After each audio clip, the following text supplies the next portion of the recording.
RS Feva, 29er ja 49er klasside kvalifikatsioonisõidud, kus stardivad kõik purjekad koos, toimuvad reedest pühapäeva lõunani. Esimesed 3 kvalifitseeruvad otse finaali ning 4. kuni 10. koha purjetajad poolfinaali. 4. finaalis osalejaks on poolfinaali võitja. Lõpptulemused 1. kuni 4. kohani selguvad finaalsõidu põhjal.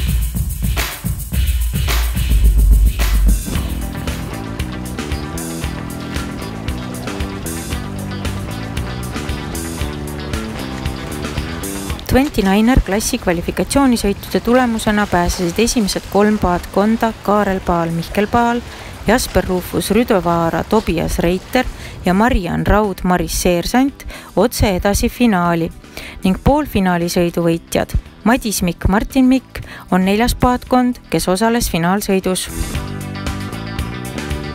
Finaalsõitudes on stardi ja finišiliin 2 poi vahel. Purjetatakse vastutuule allatuule rajal 2 või 3 ringi.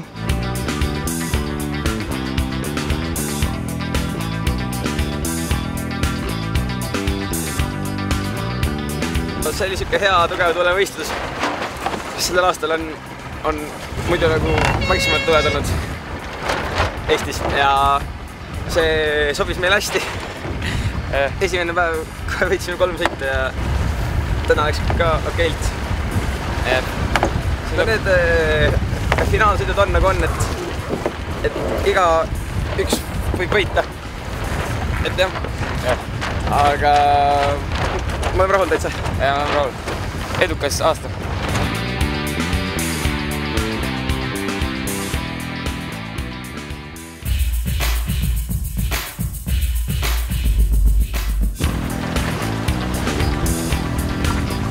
Klassis RS Feva pääsesid kvalifikatsioonisõitude tulemusena edasi paatkond Katariina Roihu, Johanna Triinu Kasjava, Angelina Maria Isabel Õunap, Liisbet Tagu ja Noojus Volungevitšus, Juris Jurgeljonus Leedust ning poolfinaali võitjad Risten Reintam, Oskar Altrov olid 4. paatkond, kes osalesid finaalsõidus.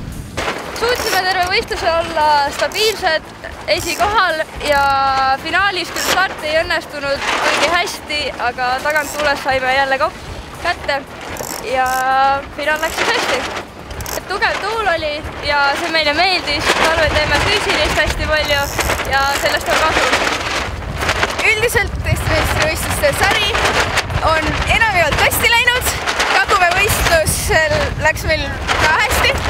Tallinna merepäevadel mitte nii, kuna jah, siis oli vaiksem tuul, kuid jah, üldiselt on hästi läinud.